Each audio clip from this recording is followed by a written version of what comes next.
In February, I had a vision. We were in gathered prayer, and as I guess it was Pastor Monica said amen, I raised my head. In the back of the church, all I saw was the image of prayer beads. There were people on either side of it on the outer rows, but in the middle was this image. And into my head came the thought, why not a garden?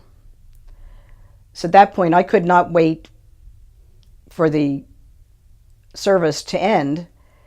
When that was over, I immediately got up and I went and spoke with Pastor Shirley about it. And then I spoke to Pastor Monica, and she thought it was a wonderful idea. And she stated Ralph Curtis was looking for something to do, a project.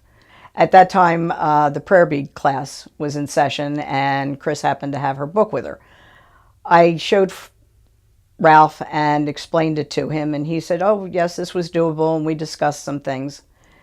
And in about a week, Ralph came back with a geometric rendering of what the basis of what I had spoken with him of. We had 3 areas, and we narrowed it down to the spot now where the prayer bead garden will be at the back, off to the side of the parking lot.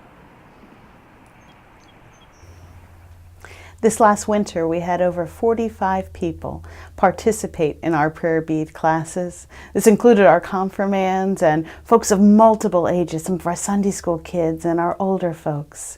They made the prayer beads, learned about how it is that you begin with the cross, and through the invitation, you have reflection on the resurrection of Christ, and then have an opportunity to pray, pausing at each bead and using that as a moment, a reminder, a kinesthetic experience of being in the presence of God.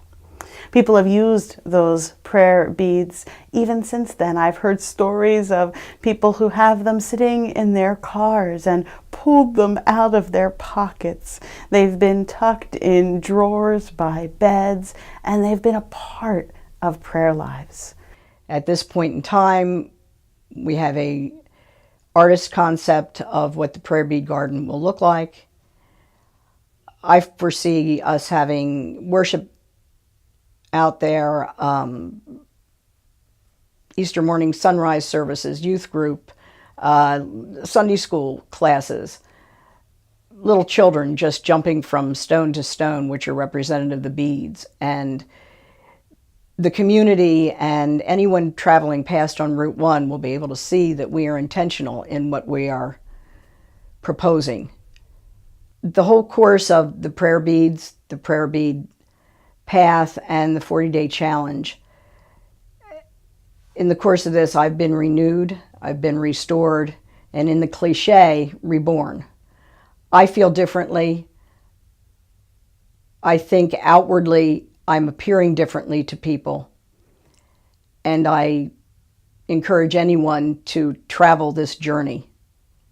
It's an awesome experience.